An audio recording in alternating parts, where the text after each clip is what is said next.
Hi, everybody. We're here to talk about a booklet that I wrote actually several years ago that I'm realizing it's one of the most searched items that brings people to my website, which is kind of astonishing to me. It's sort of why I wrote the book, actually, because so many people search for this. In fact, a few years ago, when I started a blog. This was before we even started our podcast that we do, Couples Therapy in 7 Words. Check it out.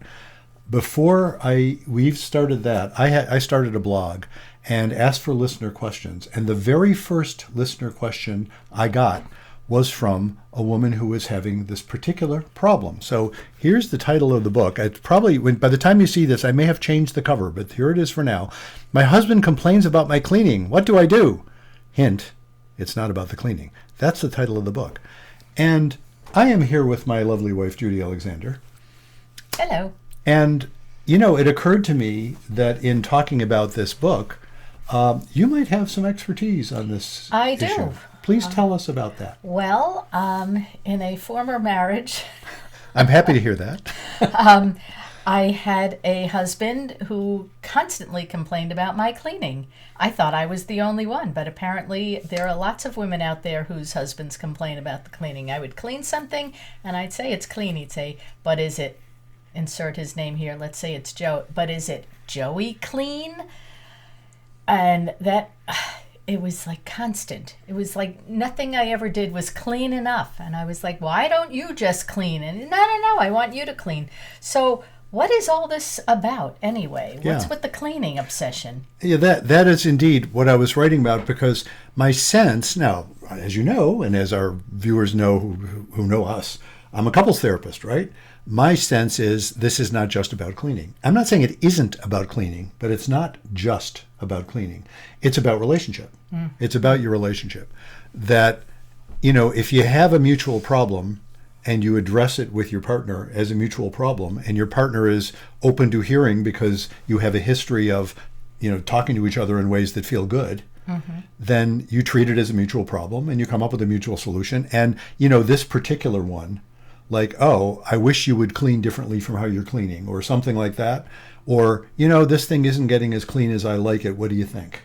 I see that you're doing it, and I think you may have a different standard than I do. What do you think?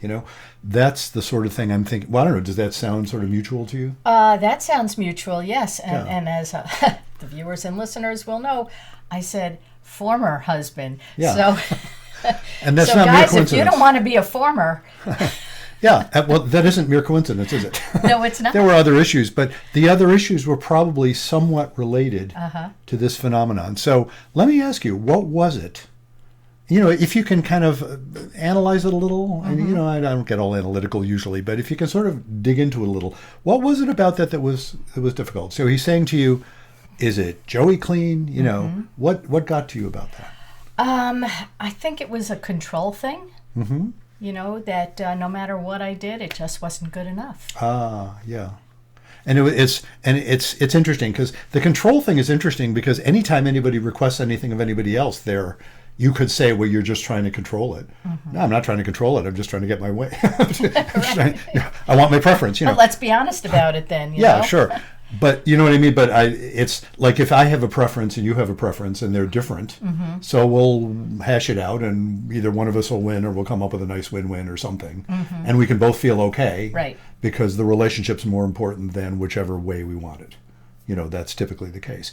When people, the women who are doing that search that leads so many of them to my blog, I think are in a situation where they can't have they feel like they can't have that kind of conversation with their husband. Yeah, I think that probably was our situation in my first marriage. I mean, if you can remember, could you have said to him, I understand you have a different standard here, but there's something about how you're saying that it's getting on my nerves. Can we talk about that? Would you have been able to say that? I don't think I would have been. I think it was like what do they call it? Like a gut reaction. It was like at any time that it was just one more thing that it was critical of me and criticizing.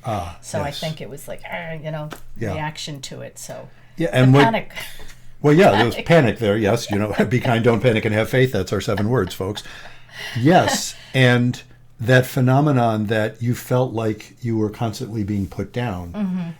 That's why I'm saying it's not about the cleaning per se. Right. It's like, you can make requests of your partner, but if you have the sense you're being honored, then somebody can object to something and you can hear it. Right. If you have the sense that you're being not only dishonored but disrespected, Exactly. it feels like you don't count, you're not good enough. All that stuff. Those are the messages you were getting. Exactly yeah. Right. So here's something that I take up in my book, because I talk about all this stuff. Let me say some of the things I talk about in this little booklet. I talk about the fact that the message that you are delivering when you're talking to somebody, it's not merely the words you're saying. This is kind of commonplace stuff, right? The metaphor I like to use is closed captioning. It's the closed captioning. It's funny. Now, here you are watching a video, and by the time you're watching this, we will have processed this thing, so you'll be watching our words. They'll be appearing on the screen. There's right. it won't be closed captioning on this because it'll be part of the video, but you know what closed captioning is. I'm claiming that anytime anybody says anything to anybody, especially if they're important to each other, there's always closed captioning stuff. And if you don't turn that on, you'll miss stuff that's being delivered, but it's still being delivered. And what you were hearing in the closed captioning from your ex was, well, what would you say? You don't respect me. You don't have faith in me. You feel I'm incompetent, and you want to assert your power over me. Yeah. And it's interesting because, I think it's been several years since you read this book. I know you read it before I published it. You're my first reader. And it's been a long time, and you almost quoted stuff. Well, that's not surprising because I talked to you about this before I wrote the book. But this is stuff I hear from women all the time. That's the message that's being delivered. It's not about the cleaning per se. And I talk about in the book that, where you have a couple that is functioning well, the sort of couple that doesn't make appointments to see me, by the way, is like us. Aren't you sweet? Yes. See, that didn't come out in the closed captioning because you didn't say it out loud. Right. Yes, Like right. us. Like us. Where you have that, we can, my go-to example is when you asked me to wipe off the sink after in the bathroom sink when I was done brushing my teeth or whatever. And it was a non-problem because I felt utterly honored and respected as you asked me. And you felt able to ask me. And I think you sat on it for a long time before you had the courage to ask me. I didn't want to come across as a harridan, but I think I finally said, when you're finished washing up, would it be okay if you wipe the sink down? Yeah. And of course, and even the way you said it, folks, that's an example of John Gottman's soft startup. That was, because you said it gently. Yeah. You said it with clear, you weren't criticizing my character. Right. You were making a simple request. Right. And when things are going well with a couple, a simple request is an occasion to make the other person happy, which makes me happy. Exactly. And I didn't say, for God's sake, you're always leaving the sink wet and I can't stand like exactly, that. So exactly. I didn't do that. And I wasn't aware of it until you said it, of course. And I think I've been doing it ever since, pretty Yes, much. you have. I have, yeah. And the funny thing that happened, of course, I took it on. Yeah. I now, it's not just that I'm doing it for you. I haven't been doing it for you for years now. I took it on as, it looks messy to me if I don't do it. I internalized it. Yeah. I never noticed it before you said that. Then I started noticing it. Then it became mine. So it's not a thing I do for you anymore. I love doing things for you, but it's not that anymore. It's just, it became part of my standard. It's funny. It's funny how that happened. But all of that was on a basis of mutual respect. Yes. And so where you have a couple, there can be cleaning, differences in a couple when they are feeling good about each other. It's a non-problem, and they don't do searches on the internet about my husband complains about my cleaning. Right. Well, that's the folks I'm writing this for. I Is know, hundreds I know. every month. I've got hundreds of people coming to my website every month with a query that sounds just like that. It is really impressive. Yeah. So, and I'm thinking a lot of people watching this, and I know when you're watching this, it'll be in the form of clips. You know how that's what you see these days, is sort of little clips. And a lot of you are, at least the people who are hanging around and watching this, have probably done that search or have thought about doing that search. So I talk about the idea that there are messages being delivered that you better be aware of. And I talk about the idea that when things are going badly in a couple, often the messages they infer from those closed captioning messages aren't accurate, but they're really nasty.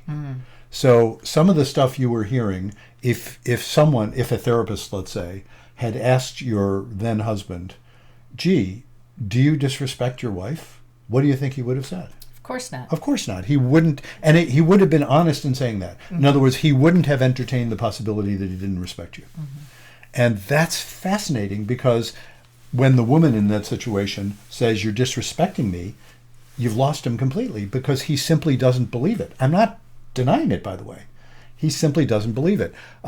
So here I will tell a story that I have also often told, and I made this a big part of another book that I wrote. It's Not About Communication, that book, where I was working with a couple, two really nice people. Almost every day I work with nice people, turns out. I guess I've come to see them that way, And their presenting problem was that, in effect, when the husband would make a suggestion to the wife about doing something differently, it wasn't complaining about cleaning, but it could have been, might have been that, and she would shut down or get upset or whatever. And we talked about it. Had several sessions, talked about it. They went back. They watched one of our podcasts, actually, where we were talking about this, and came back in both smiling, both of them smiling, and to the next session. And I said, "Gee, what's going on? How you doing?" And clearly, they were both waiting to tell me something. So he said, "I realized something after our last session," and we went and we watched that podcast you and your wife did, and I realized something after that. I realized, oh my God, I do think she's a moron.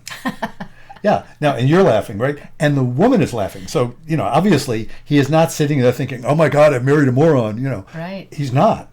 He's saying, because he had denied it up and down. He didn't really think she was a moron. But he realized that the reason she was reacting to how he would say things was that he was, in fact, condescending to her. He, in fact, thought he knew better. Yeah. He, in fact, didn't really realize, you know what? I'm not always right here. I have my ideas and I'm entitled to them, but she actually is an intelligent adult. I know that. Maybe I'm not really allowing for that. And no wonder she's kind of shutting down. Yeah. Now, why is she smiling? Well, of course, partly she's smiling because he's understanding this. But look, I have noted this. There's lots of women in that situation who are not smiling. They are massively pissed off that the guy only figured that out after going to a session with a therapist. And she's been telling him that for years. That's It has to be mansplained, exactly. Yeah, so there's many women that get pissed off at that. Right. But she's smiling because she said, well, of course I'm glad he figured that out. But the other reason she's smiling, she said, I realized I had agreed with him. I thought I was a moron too. Yeah. And she's smiling because she knows also she's not a moron. Right. And she realized she had taken that message in from the time she was a little girl. She allowed herself to Yeah, be well, treated and that way. she had been treated that way. Yeah. She was primed for it. Yeah. It's Yeah. don't even blame anybody. It's like she was primed for that by her family, in fact, Right. and she talked about that quite a bit, and her husband, and by everybody. Look, I'm a man, and we tend to think women are morons. I'm not proud of that. Do you know what it means? As if I had to mansplain to you what that means, right? No, I hear that from women all the time. Constantly. There is that assumption. So, it's bigger than all of us. Right. It has its basis in whatever it has its basis in. But when they realized that, it was a game changer. It's like, oh, you mean, and the funny thing was, it not only freed her up from feeling disrespected, because in fact he actually started respecting her. He actually started he didn't say it the same way, not because he was following any rules, but because he realized, I really don't know as much as I thought I did, and you actually do know more than I thought you did, and I still have my opinion. The interesting ramification of that was he could then express his opinion. He could then argue with her if he wanted to, and she could argue back, and in a friendly way, respectfully. Right. Yeah, it was like, we disagree. Hey, let's figure this out. A good argument, both parties learn from. Do you know what I mean? That's the entire Talmud. Look it up, folks, if you're not Jewish. The entire Talmud is a bunch of arguments. Yeah. Because the arguments produce truth, and the arguments are more important than the result. Right. In a lot of ways, and that's true in a relationship as well. So I write about all that. Now, there was something in my little hypothetical to you that I said, if you'd been with a therapist and the therapist asked your ex, whatever, did he respect you or whatever, and you said no, he would have said no. That would imply that you had gone with him to a therapist. Correct. Now, I'm a therapist. I didn't know you then, obviously. Well, it should be obvious. I didn't. This is years before I met you. Years. But why didn't you go to a therapist? I suggested it, and somebody didn't want to go. I'm shocked. The woman of the couple suggested therapy, and the guy was reluctant? Yeah. I've never heard of such a thing. Not only have I heard of such a thing, in a former relationship, I've been that. Uh-huh. I know that one. I was the reluctant one at first. I know that one. It's like, yep, that's how we seem to roll. Yep. So, what I have in this book is a chapter called How to Get Your Reluctant Guy to Go to Therapy. Ah. And I also have a video that is referred to in the book. Actually, I have a QR code in the book where you can go to and you can actually watch it on video. It's a rather snazzy video. It's one of those, whiteboard videos where I didn't bother with a little handwriting it, but it's writing it and there's pictures of people and it's kind of a cute video. People have told me they like it, so it's kind of cool. That is a cute video. Yeah, it's How to Get Your Reluctant Guy to Go to Therapy. And I say that with great respect for both the woman and the man in the story because and slight spoiler alert, the basic idea of that whole chapter and the basic idea of that whole video is there's a reason why the guy doesn't want to, and it's valid. And when you as the woman respect the validity of that, then you've got a shot at actually having a conversation with him about it. And then he has a shot when he feels respected in that. And I'll spoiler alert, it's fear. It's basically he's terrified. That's the reason. Am I giving away the goods? Yes. Yes. See, for watching this video, you get some of the goods here. Buy the book anyway. By the way, it's cheap. By the way, go to Amazon and buy it. You'll see it's really very reasonable. I forgot what I set the price at, but when you go there, you'll see what the price is. If too many of you buy it, I'll raise the price. But go buy it now before the price goes Buy up. it. That's right. But I do discuss that, and then you can actually have what I refer to as an intimate conversation, and that's where growth happens. Yeah. So I hope folks will, especially the people doing those searches, will go to Amazon. That's where you're going to find it. Go to Amazon, and if you look for My Husband Complains About My Cleaning, or if you just search for Dr. Bruce Chalmer, that's how Amazon knows me, you will see all of my books on there, of which this is one. It is available as a audiobook with me doing the narration. It is available as an ebook, and it is also available as the paperback, which by the time you see this, perhaps I will have changed the cover because I'm not thrilled with this cover. If you have better ideas for this cover, I invite you to share them with me. Anything else you'd like to add about this? Well, I do want to say that it's a good thing we didn't go to therapy because then I'd still be married to him and I wouldn't be married to you. That is true how life works out, isn't it? Although, how can I sit here and say, I wish, I'm glad you had an unhappy marriage. I'm not glad you had an unhappy marriage. I'm not glad I did either. And yet, I'm so glad we found each other under the circumstances that, life is what it's supposed to be. That's a statement, by the way, of faith. That's what I mean by faith. Yes. I'm not saying everything happens for a reason. It's not that one.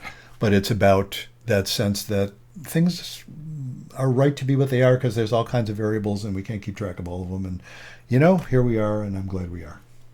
So thank you all for watching.